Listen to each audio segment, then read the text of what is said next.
Welcome to the channel, Stories of Slavery. Today's story takes us to 1859 and follows Seraphina Drake, an enslaved black girl whose beauty became a curse. The mistress couldn't stand the attention Seraphina drew, and what she did next was beyond cruelty. She kept her chained and hidden for 10 long years. This is a difficult and intense story, so take a moment, breathe, and listen carefully.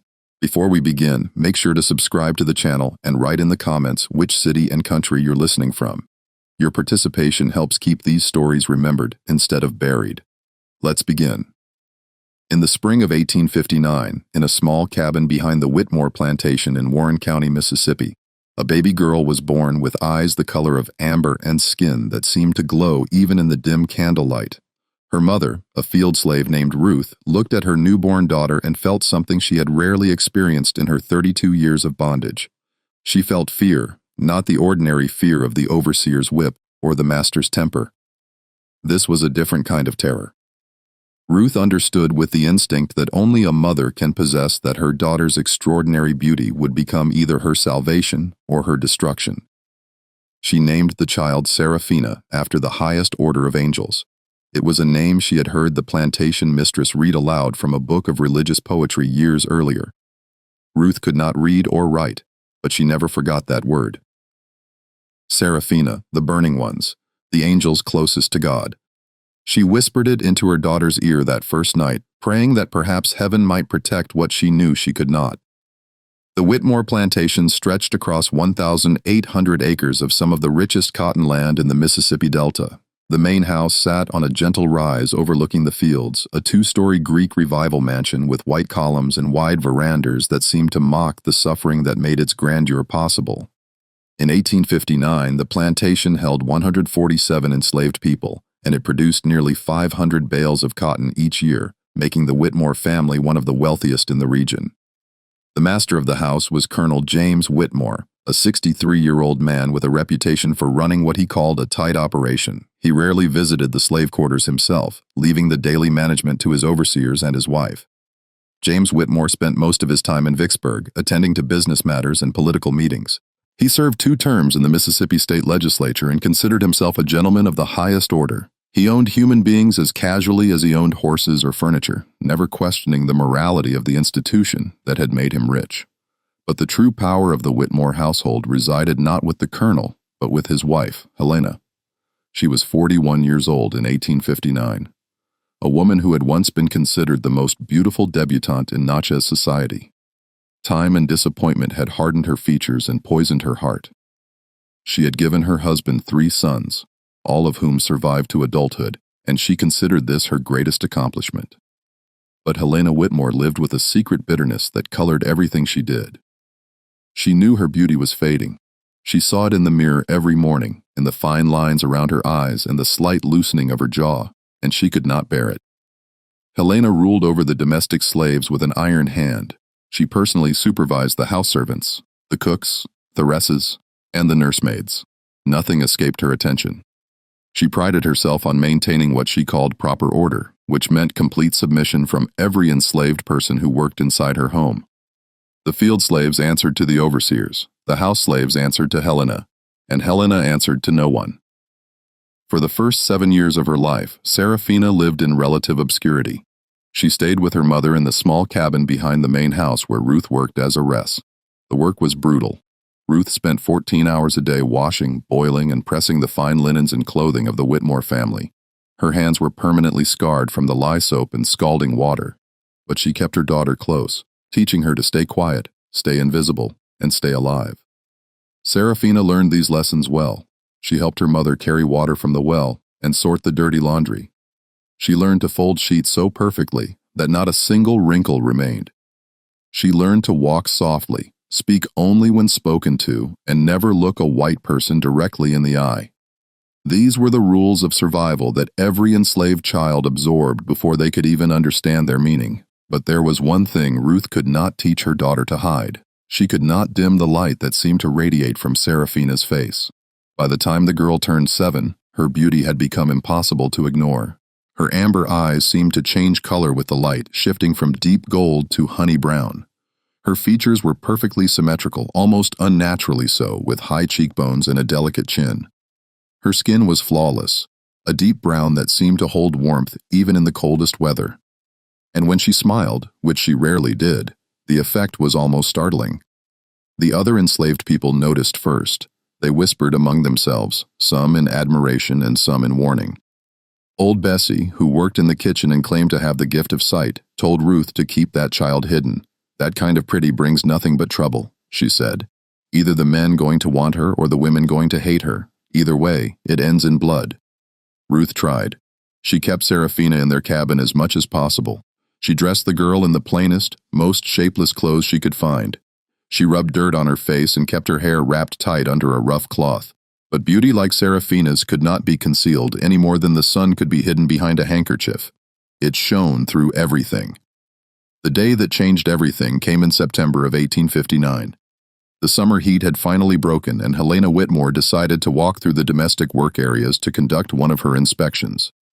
She did this periodically, appearing without warning to criticize the work of the enslaved people and remind them of their place. On this particular afternoon, she walked past the laundry area just as Seraphina emerged from the cabin carrying a basket of folded linens. The girl did not see the mistress approaching. She was focused on balancing the heavy basket, trying not to drop any of the carefully pressed sheets. The cloth had slipped from her head, and her hair, which Ruth had tried to keep hidden, fell in soft waves around her face. The afternoon sun caught her at just the right angle, illuminating her features with a golden light. Helena Whitmore stopped walking. She stood perfectly still for several seconds, staring at the child with an expression that witnesses would later struggle to describe. It was not anger, not exactly. It was something deeper and more dangerous. It was the look of a woman confronting something she could not accept.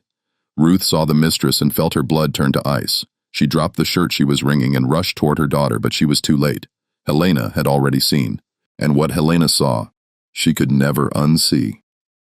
That night, Helena lay awake in her canopied bed, staring at the ceiling while her husband snored beside her. She could not stop thinking about the slave girl. She could not stop comparing. When she closed her eyes, she saw those amber irises and that perfect skin, and she felt a rage building inside her that frightened even herself. How dare this child, this piece of property, possess what Helena was losing? How dare she exist at all? By morning, Helena had made her decision. She told herself it was about discipline. She told herself it was about maintaining proper order. She told herself the girl had been insolent, had failed to show proper respect, had looked at her with defiance. None of these things were true. But Helena repeated them until she almost believed them herself. The truth, which she would never admit, even in the privacy of her own mind, was much simpler. She could not bear to look at Seraphina, and if she could not destroy the girl's beauty, she would hide it where no one would ever see it again. The cellar beneath the Whitmore mansion had been used for storage since the house was built in 1841. It was a large space nearly 40 feet long and 20 feet wide with stone walls and a dirt floor. One section had been converted into a wine cellar where the colonel kept his collection of imported French wines. But the back portion of the cellar remained unused, a dark and damp space that even the house servants rarely entered. This was where Helena decided to put the girl. She gave the orders to the overseer, a man named Thomas Crenshaw, who carried them out without question. He was paid well not to ask questions. That evening, after the colonel had retired to his study with a glass of brandy, two of the domestic slaves came to Ruth's cabin under Shaw's supervision. They took Seraphina while Ruth screamed and begged. They dragged her across the yard and into the main house through the back entrance. They carried her down the wooden stairs into the cellar, and they chained her to an iron ring that had been bolted into the stone wall. Ruth tried to follow. She fought against the hands that held her back, scratching and biting like a wild animal. Crenshaw struck her across the face with the back of his hand, knocking her to the ground. "If you say one word about this," he told her, "I will sell you to the traders, and you will never see this place again. You will never know what happened to your girl. You understand me?" Ruth understood. She understood that she was powerless. She understood that her daughter had just been swallowed by the earth, and she understood that there was nothing she could do about it. The first night in the cellar, Seraphina did not understand what was happening. She cried for her mother until her voice gave out. She pulled at the chain around her ankle until the iron cut into her skin and blood ran down her foot. She called out for help, but her voice could not penetrate the thick stone walls and the heavy wooden door at the top of the stairs. No one came. No one would come. The cellar was almost completely dark. A tiny window, no bigger than a man's hand, sat high on the wall near the ceiling. It let in a thin sliver of daylight during the afternoon hours, just enough to distinguish day from night. But for most of the time, Seraphina existed in total blackness. She could not see her own hands in front of her face. She could not see the walls that imprisoned her. She could only feel the cold stone beneath her body and the weight of the chain on her leg. Helena established a routine that would continue for the next 10 years. Twice a day, a kitchen slave would bring a bowl of food down to the cellar. In the morning, it was usually cold cornmeal mush. In the evening, it was whatever scraps remained from the family's dinner. The slave who brought the food was forbidden to speak to Seraphina. They were forbidden to bring a light. They were forbidden to tell anyone about the girl in the cellar. Helena made it clear that any violation of these rules would result in immediate sale to the slave traders who regularly passed through Vicksburg. For the first few months, Seraphina screamed whenever someone opened the cellar door. She begged them to release her. She promised to be good, to be invisible, to do whatever they wanted. But the slaves who brought her food could not help her even if they wanted to. They were as trapped as she was, imprisoned by a system that gave them no power and no choices. They left the food, and they left, and Seraphina remained alone in the darkness. Time became meaningless in the cellar. Without the regular rhythm of day and night, without work to structure her hours, Seraphina lost track of how long she had been imprisoned. Days blended into weeks, weeks dissolved into months. She slept when she was tired, she ate when food appeared, she cried until she had no tears left. And then slowly something inside her began to change. The human mind is remarkably adaptable. Faced with conditions that should have driven her to madness, Seraphina's consciousness found ways to survive. She began to create structure out of nothingness. She counted her breaths in sets of 100. She recited every word she could remember her mother saying, playing conversations over and over in her memory until they became as real as any physical object. She traced patterns on the stone floor with her fingers, memorizing their shapes in the darkness. She invented games, stories, entire worlds that existed only in her imagination. But the most important adaptation Seraphina made was learning to listen. The cellar sat directly beneath the main floor of the Whitmore mansion. The stone walls muffled most sounds, but the wooden floorboards above her head allowed certain noises to penetrate. When she pressed her ear to the wall in just the right spot, she could hear voices from the rooms above. At first, the sounds were just meaningless vibrations. But over time, as her other senses sharpened in compensation for the darkness, she began to distinguish words, then sentences, then entire conversations. She heard everything that happened in the Whitmore household. She heard the colonel arguing with his business partners about debts and declining cotton prices. She heard Helena berating the house slaves for imagined failures. She heard the 3 Whitmore sons discussing their plans and their secrets when they thought no one was listening. She heard visitors arrive and depart. She heard whispered confessions and shouted accusations. The house above her held no secrets that she did not eventually discover, and she remembered everything. By her second year in the cellar, Seraphina had developed a mental catalog of the Whitmore family's most closely guarded information. She knew that the colonel had borrowed heavily from a bank in New Orleans to cover gambling debts that he hid from his wife. She knew that the eldest son, William, had fathered a child with a free black woman in Vicksburg and was paying her to keep quiet. She knew that the middle son, Robert, had stolen silver from the family collection and sold it to fund his drinking habit. She knew that the youngest son, Thomas Jr., was terrified of his mother and often cried himself to sleep at night. She also knew things about Helena. She knew that the mistress had once pushed a house slave down the stairs, causing the woman to lose her unborn baby, and had convinced everyone it was an accident. She knew that Helena docked the household accounts, skimming money into a private fund that she kept hidden from her husband. She knew that Helena had forged a letter to destroy her own sister's engagement 20 years earlier, a secret she had never told anyone. This knowledge became Seraphina's most precious possession. In the darkness, where she had nothing else, she had power. Not the power to escape, not yet, but the power of knowing, the power of waiting, the power of understanding her enemies better than they understood themselves. The years passed with agonizing slowness. Seraphina grew from a child into a young woman entirely within the confines of that cellar. Her body adapted to the limited space as best it could. The chain around her ankle left a permanent scar, a ring of thickened skin that would mark her for the rest of her life. Her muscles weakened from lack of movement. Her skin, once a healthy brown, grew ashen from never seeing sunlight. Her eyes, Those remarkable amber eyes developed the ability to see in almost total darkness, like a creature that had evolved for a life underground. But her mind grew stronger. Without external stimulation, she turned inward, developing a memory so precise that she could recall conversations she had overheard years earlier word for word. She taught herself to think in organized patterns, to analyze information, to make connections between disparate pieces of knowledge. She played mental chess against herself, developing strategies and counter-strategies that grew increasingly complex over time. She had no way of knowing it, but she was training herself to become something that the Whitmore family could never have imagined. She was becoming dangerous. Her mother, Ruth, tried to reach her. For the first 3 years of Seraphina's imprisonment, Ruth managed to bribe one of the kitchen slaves to pass messages through the food deliveries. These messages were simple, just a few whispered words that the slave would repeat before leaving the cellar. "Your mama loves you. Stay strong. I'm still here." These fragments of connection were the only thing that kept Seraphina from losing hope entirely. But in the winter of 1862, the messages stopped. Seraphina waited for weeks, then months, listening for any word from her mother. Finally, she heard the truth from a conversation between Helena and the housekeeper. Ruth had died. Pneumonia, they said. She had worked through a fever, too afraid of punishment to rest, and her lungs had filled with fluid.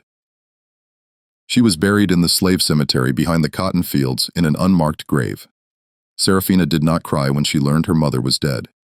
She had exhausted her tears years earlier. Instead, she felt something new, crystallizing inside her. It was cold and hard and patient, like a diamond forming under impossible pressure. It was hatred, not the hot, explosive anger that burns itself out quickly. This was something else entirely. This was the kind of hatred that could wait, that could plan, that could endure anything for as long as it took to achieve its purpose. And now she knew exactly what that purpose would be. The war had already begun. Seraphina had listened to endless conversations about it through the floorboards above her head. In April of 1861, Confederate forces had fired on Fort Sumter in Charleston Harbor, and the South had erupted in celebration. The Whitmore household was caught up in the patriotic fervor. The colonel gave speeches about states' rights and Southern honor. The three sons argued about who would be first to enlist. Helena organized sewing circles to make uniforms for the local regiment. None of them understood what was coming. They believed their own propaganda, convinced that the war would be short and glorious, that the Yankees would be defeated within months. Seraphina, listening from her cellar prison, knew better. She had heard the colonel's private conversations with business associates who were less optimistic. She had heard the whispered concerns about British neutrality, about the Union naval blockade, about the difficulty of winning a war of attrition against a more industrialized enemy. By 1862, the reality of war was beginning to penetrate even the isolation of the Whitmore plantation. Cotton prices collapsed as the blockade prevented exports to European markets. The oldest son, William, came home from Tennessee with a bullet wound in his shoulder and stories of carnage that silenced the dinner table. Supplies grew scarce. The overseers were drafted into the Confederate Army, replaced by older men and boys who could not maintain the same level of control. The enslaved population grew restless, sensing that something was changing, that the world they had known was beginning to crack. And in her cellar prison, Seraphina waited. She had been in the darkness for 5 years now, and she had learned the most important lesson that the darkness could teach. She had learned that patience was power. She had learned that silence was strength. She had learned that the things people tried to bury had a way of rising up again. She was 17 years old. She had not seen sunlight since she was 7. She had not heard a kind word since her mother died. She had no reason to believe that her situation would ever change. But she knew with a certainty that went beyond logic or evidence that her time would come. The house above her was beginning to crumble. She could hear it in every worried conversation, every angry argument, every desperate prayer. The Whitmore family was running out of money, running out of allies, running out of time. The world that had created their wealth and power was collapsing, and they were too blind to see it. But Seraphina saw in the darkness where they had thrown her. She saw everything, and she was ready.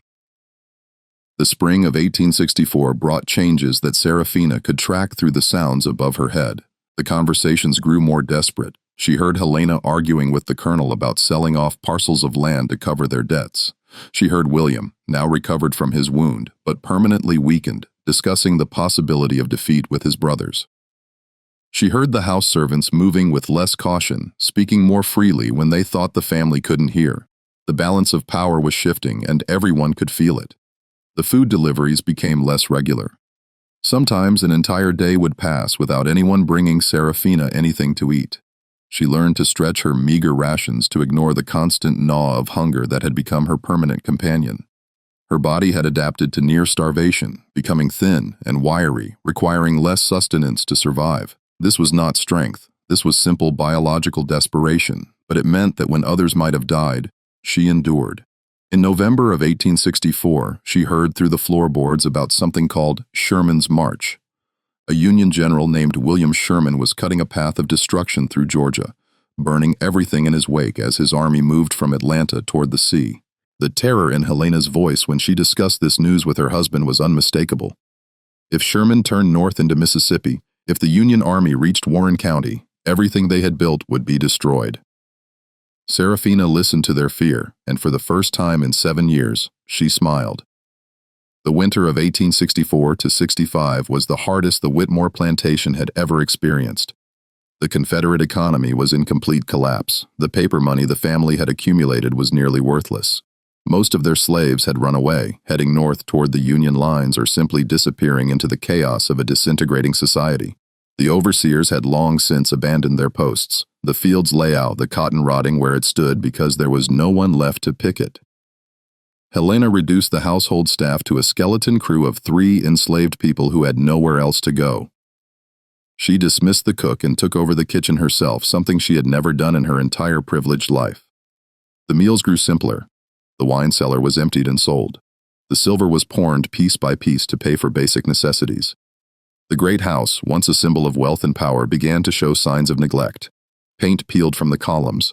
Shutters hung at crooked angles. The gardens grew wild with weeds. Through all of this, Seraphina remained in her cellar prison. Helena seemed to have forgotten about her entirely, too consumed with the disaster unfolding above ground to think about the girl she had buried alive years earlier. The food deliveries became even more sporadic. Sometimes 3 or 4 days would pass without anyone opening the cellar door. Seraphina survived on rainwater that seeped through the tiny window and on rats that she caught with her bare hands in the darkness. She had become something less than human and more than human at the same time, stripped down to pure will and burning purpose. On April 9, 1865, General Robert E. Lee surrendered to General Ulysses S. Grant at Appomattox Courthouse in Virginia. The war was over, the Confederacy was dead, and somewhere in the darkness beneath the Whitmore mansion, a young woman who had been imprisoned for nearly 6 years heard the news through the floorboards and knew that her moment was finally approaching. The weeks following the Confederate surrender brought chaos to Warren County, Mississippi. Union troops began moving through the region, enforcing the terms of defeat and spreading word of emancipation to enslaved people who had not yet heard. Plantation owners who had ruled like kings now faced the collapse of everything they had known. Some fled. Some took their own lives rather than accept the new reality. Others, like the Whitmore family, simply refused to believe that their world had truly ended. Helena Whitmore continued to run her household as if nothing had changed. She gave orders to the remaining servants with the same imperious tone she had always used. She spoke of the situation as temporary, a setback that would soon be corrected when proper order was restored. Her denial was so complete that it bordered on madness. The colonel, broken by the loss of everything he had worked for, retreated to his study and drank himself into a stupor every day. The 3 sons scattered. William went to Vicksburg to see what could be salvaged of the family's business interests. Robert disappeared entirely, running from gambling debts that had accumulated during the war.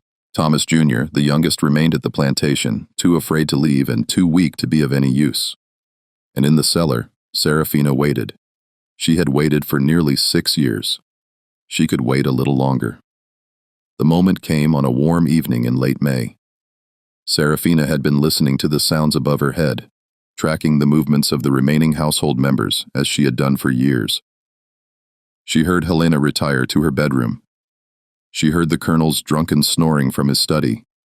She heard Thomas Jr. pacing in his room as he did every night, too anxious to sleep. And then she heard something she had never heard before. She heard the cellar door open at an unusual hour. A figure descended the stairs carrying a candle. The light, dim as it was, seemed blindingly bright to Seraphina's darkness-adapted eyes. She shrank back against the wall, shielding her face with her hands. For a moment she thought Helena had finally come to kill her, to eliminate the evidence of her crime before the Union authorities could discover it. But the voice that spoke was not Helena's. It belonged to an old woman named Bessie, the same kitchen slave who had warned Ruth about Seraphina's dangerous beauty all those years ago. Bessie was 73 years old now, one of the few enslaved people who had remained on the plantation because she was too old and weak to run. But she had never forgotten the girl in the cellar. And now, with the old order crumbling around them, she had decided to act. "Girl," Bessie whispered, her voice cracking with age and emotion. "The war is over. You are free. Do you understand me? You are free." Seraphina lowered her hands slowly, squinting against the candlelight. She had not seen another human face in nearly 6 years. She had almost forgotten what people looked like. Bessie's weathered features, illuminated by the flickering flame, seemed like something from a dream. Bessie had brought tools, a hammer, a chisel. She had stolen them from the tool shed days earlier, hiding them under her mattress until the right moment. Now she knelt beside Seraphina and began working on the iron ring that had held the chain in place for so long. The metal was rusted, weakened by years of moisture seeping through the cellar walls. It took nearly an hour of patient work, but finally the ring broke free from the stone. Seraphina stood for the first time in years. Her legs could barely support her weight. Her muscles had atrophied from disuse, leaving her as weak as a newborn. She leaned against the wall, breathing heavily, feeling the strange sensation of standing upright after so long, spent crouching and lying on the cold floor. Bessie helped her up the stairs, one agonizing step at a time. The cellar door opened onto a hallway at the back of the house near the kitchen. The hallway was dark, but compared to the absolute blackness of the cellar, it seemed flooded with light. Seraphina blinked, tears streaming from her eyes as they struggled to adjust. "You need to go," Bessie said. "You need to get away from this place before they find you gone. There are Union soldiers in Vicksburg. They will help you." But Seraphina did not move toward the door. Instead, she turned and looked back into the house toward the main rooms where the Whitmore family slept. Her face, gaunt and pale from years of darkness, showed no expression, but her amber eyes, still remarkable despite everything she had endured, burned with a light that made old Bessie take a step backward. "No," Seraphina said. Her voice was rusty from disuse, barely more than a whisper, but the word was clear. "I am not leaving. Not yet." Bessie tried to argue. She told Seraphina that staying was dangerous, that Helena would kill her if she found out she had escaped, that the only sensible thing to do was run and never look back. But Seraphina had not survived 6 years in that cellar by being sensible. She had survived by becoming something else entirely, something that did not run from its enemies, something that hunted them. She told Bessie to go back to her cabin and pretend nothing had happened. She told her to act normal in the morning, to go about her duties as usual. "Whatever happens," Seraphina said, "you did not see me. You do not know anything. Do you understand?" Bessie understood. She had lived her entire life under the rule of people who destroyed whatever they could not control. She recognized that same quality in Seraphina's eyes. Whatever the girl had become during those years in the darkness, she was not a victim anymore. She was something far more dangerous. That night, while the Whitmore family slept, Seraphina explored the house she had only known through sounds and vibrations. She moved silently through the hallways, her bare feet making no noise on the wooden floors. The layout was exactly as she had mapped it in her mind based on years of listening to footsteps and voices above her head. She knew which floorboards creaked. She knew which doors squeaked on their hinges. She knew where everyone slept and at what hours they typically woke. She found Helena's private office on the second floor, a small room where the mistress kept her personal papers and correspondence. The door was locked, but the lock was old and poorly maintained. Seraphina worked at it with a hairpin she had found on a dresser, using skills she had never been taught, but had somehow intuited during her years of isolation. The lock clicked open within minutes. The office was exactly as she had imagined it. A small writing desk near the window, a cabinet against the wall, stacks of papers and ledgers organized with Helena's characteristic precision. Seraphina moved through the room methodically, examining each document by the thin light of the moon coming through the window. Her eyes, still more comfortable in darkness than in light, had no difficulty making out the words. She found everything she was looking for and more. She found the doctor-read household accounts that proved Helena had been stealing from her husband for years. She found letters that documented the cover-up of the slave woman's death on the stairs. She found correspondence with lawyers in New Orleans that revealed the full extent of the Whitmore family's debts, far worse than even the colonel knew. And she found something she had not expected. A letter from a doctor in Natchez dated 1858 confirming that Helena was barren and that the 3 sons she claimed to have borne were actually purchased from a slave trader who dealt in light-skinned children who could pass for white. This last discovery was staggering. The Whitmore sons were not widowers at all. They were the children of enslaved women, bought as infants and raised as white aristocrats. Helena had maintained this deception for over 30 years, terrified that the truth would destroy her social standing and her marriage. It was the most closely guarded secret of her life, and now it belonged to Seraphina. She took the most important documents and hid them in a location outside the house that she had identified during her exploration. Then she returned to the cellar, closing the door behind her. When dawn came, she was back in her familiar darkness, the chain arranged around her ankle to look as if it was still attached. No one would know she had ever left. For the next 2 weeks, Seraphina continued her nocturnal explorations. She grew stronger each day, forcing herself to exercise in the darkness, rebuilding muscles that had wasted away during her imprisonment. She ate better now, taking food from the kitchen during her nighttime wanderings. The color began to return to her skin. Her movements became more fluid, more controlled. She was preparing herself for what was to come.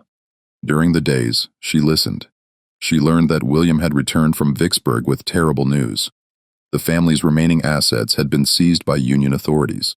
The bank in New Orleans was demanding immediate repayment of the colonel's gambling debts, threatening legal action if the money was not produced. Creditors were circling like vultures, sensing the weakness of a family that had once seemed invincible. Helena's response to this crisis was to double down on her denial. She insisted that they could rebuild, that the old ways would return, that they simply needed to hold on until proper order was restored, but her voice had taken on a desperate, brittle quality that Seraphina recognized. The mistress was losing control. The carefully constructed world she had built was falling apart around her, and she had no idea that the final blow was about to come from beneath her own feet. Seraphina chose her moment carefully. On a Sunday morning in mid-June, while the family was at breakfast, she emerged from the cellar for the last time. She had washed herself in the kitchen basin and dressed in clothes she had taken from a storage trunk. They were old and slightly too large, but they were clean. She had brushed her hair and pinned it up in a simple style. For the first time in nearly 6 years, she looked almost human. She walked into the dining room without making a sound. The family was seated around the long mahogany table, picking at a meager breakfast of cornbread and weak coffee. Helena sat at one end, the colonel at the other. Thomas Jr. sat between them, his eyes fixed on his plate. None of them noticed her at first. Then Helena looked up and screamed. The sound that came from the mistress's throat was barely human. It was the scream of someone seeing a ghost, seeing the dead rise from the grave, seeing their worst nightmare made flesh. She knocked over her chair as she stumbled backward, pressing herself against the wall, her eyes wide with terror. The colonel stared at Seraphina in confusion, not understanding what he was seeing. He had never known about the girl in the cellar. Helena had kept that secret from him as carefully as she had kept all her others. To him, this was simply a strange young black woman who had somehow entered his home. His first instinct was to call for help, to summon someone to remove this intruder, but there was no one left to call. "Good morning," Seraphina said. Her voice was calm and clear, stronger now than it had been when she first emerged from the darkness. "I believe we have some matters to discuss." Helena found her voice. "Get out," she hissed. "Get out of my house. I will have you whipped. I will have you killed. You will do nothing," Seraphina interrupted. Her tone was almost gentle, but there was steel beneath the softness. "You will sit down and listen, because I have things to tell your husband that he needs to hear." The colonel looked between Seraphina and his wife, seeing the terror on Helena's face and not understanding its source. "What is the meaning of this?" he demanded. "Helena, who is this woman?" "That," Seraphina said, "is an excellent question. Why don't you tell him, Mrs. Whitmore? Tell him where I have been for the past 6 years. Tell him what you did to a 7-year-old child because you could not bear to look at her face." And she told him everything. She told him about the cellar, about the chain, about the years of darkness and isolation. She told him about the near starvation, the rats, the complete absence of human contact. She described it all in simple, precise language without emotion, as if she were giving testimony in a court of law. The colonel listened in growing horror. Whatever his faults, whatever his complicity in the system of slavery, he had never sanctioned anything like this. He had believed himself to be a gentleman, a man of honor. The idea that his wife had imprisoned a child in their cellar for years, had tortured her with isolation and neglect, was almost more than he could comprehend. Helena tried to deny it. She called Seraphina a liar, a runaway, a thief who had broken into their home, but her denials were weak, contradicted by the obvious terror she had shown when Seraphina first appeared. And when Seraphina produced a handful of documents from inside her dress, Helena's face went white. "These are from your private office," Seraphina said. "The household accounts you have been doctoring for years. The letters about the woman who fell down the stairs, and this one is particularly interesting." She held up the letter from the doctor in Natchez. Helena lunged toward her, trying to snatch the paper from her hand, but Seraphina was faster. She stepped aside easily, and Helena crashed into the dining table, sending dishes crashing to the floor. "Your sons," Seraphina said, addressing the colonel directly. "Now, they are not your sons. They are not your wife's sons. They were purchased from a slave trader in 1829, 1831, and 1834. Light-skinned children. Who could pass for white? Your wife has been lying to you for over 30 years. The colonel stared at the letter in Seraphina's hand. His face had gone gray. He looked at Helena, who was sobbing now, collapsed against the table, her carefully constructed world finally crumbling around her. Thomas Jr. sat frozen in his chair, unable to process what he was hearing. Everything he had believed about himself, about his family, about his place in the world was being destroyed in the space of a few minutes. He was not a Whitmore. He was not white. He was the son of a slave purchased like property, raised in a lie. The destruction of the Whitmore family happened quickly after that morning. The colonel, confronted with the enormity of his wife's deception, suffered a stroke within hours.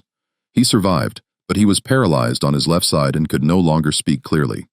He spent his remaining years in a wheelchair, cared for by servants who were now free, and had to be paid wages the family could no longer afford.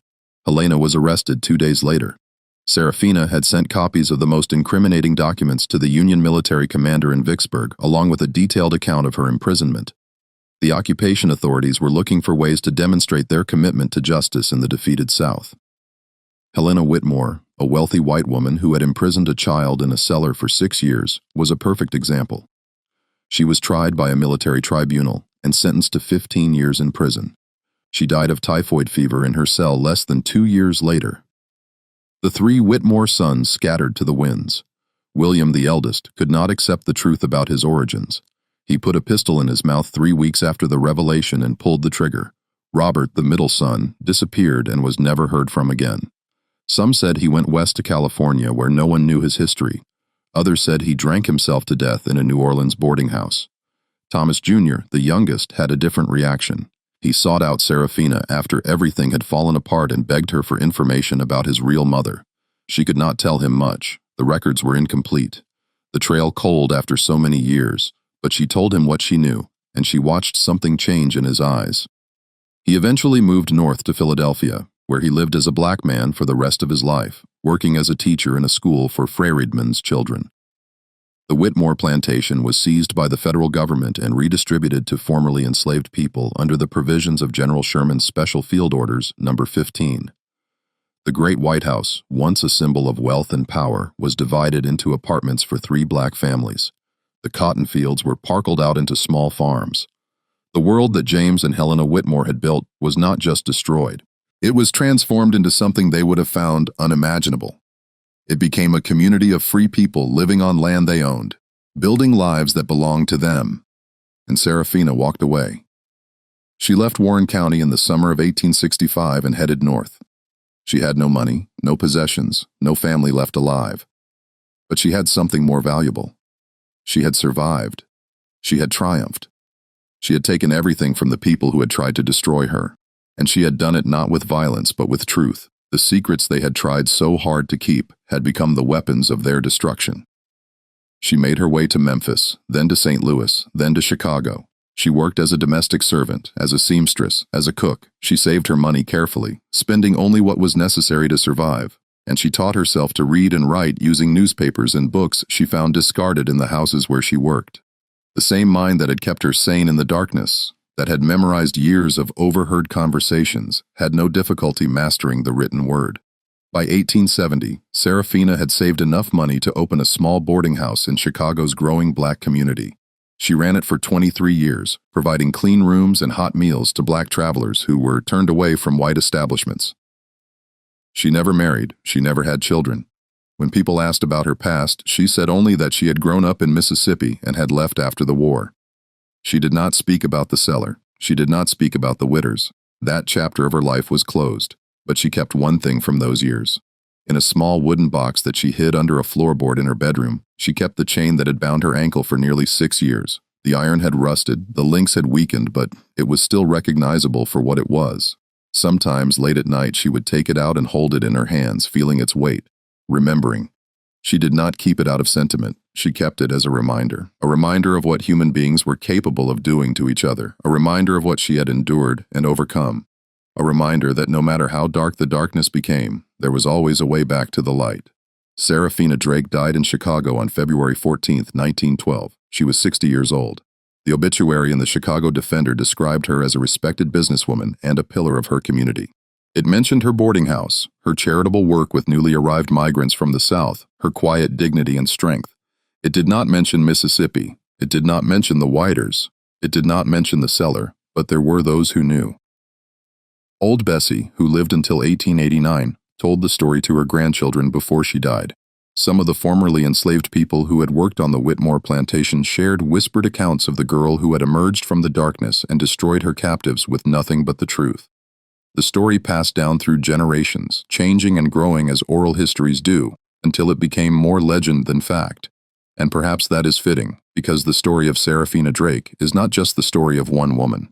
It is the story of everyone who has ever been buried alive by injustice and found a way to rise. It is the story of the secrets that oppressors try to hide, and the truth that always finds a way to surface. It is the story of a beauty that could not be destroyed, a spirit that could not be broken, and a vengeance that was as patient as it was complete. Helena Whitmore tried to bury Seraphina in darkness because she could not bear to look at her. She thought that by hiding the girl away, she could pretend she did not exist. She thought that chains and stone walls and years of isolation would destroy what she herself could never possess. She was wrong. The darkness did not destroy Seraphina. It forged her. It made her sharper, stronger, more patient than any enemy could imagine. It taught her to listen when others spoke carelessly. It taught her to remember when others forgot. It taught her that the cruelty of the powerful is always built on secrets, and that secrets are the most fragile foundations of all. In the end, Helena Whitmore was undone not by force, but by truth, not by violence, but by patience, not by hatred, but by the simple, unstoppable power of a human being who refused to be erased. She spent years trying to hide Seraphina from the world. But the world has a way of finding what is hidden. And sometimes what emerges from the darkness is more powerful than what put it there. This is the story of Seraphina Drake, the prisoner of beauty, the girl in the cellar, the woman who waited 10 years in darkness and emerged to bring light to those who had wronged her. Her story was buried for over a century, lost in the vast ocean of suffering that was American slavery. But stories like hers have a way of surfacing. They rise through the cracks in history. They demand to be heard because the truth cannot be chained forever. And beauty, real beauty, the beauty of the human spirit can survive anything, even 6 years of darkness, even a lifetime of injustice, even the determined cruelty of those who fear what they cannot control. Seraphina Drake knew this. She learned it in the cellar beneath the Whitmore mansion in the endless darkness where she should have been destroyed. She carried that knowledge with her for the rest of her life.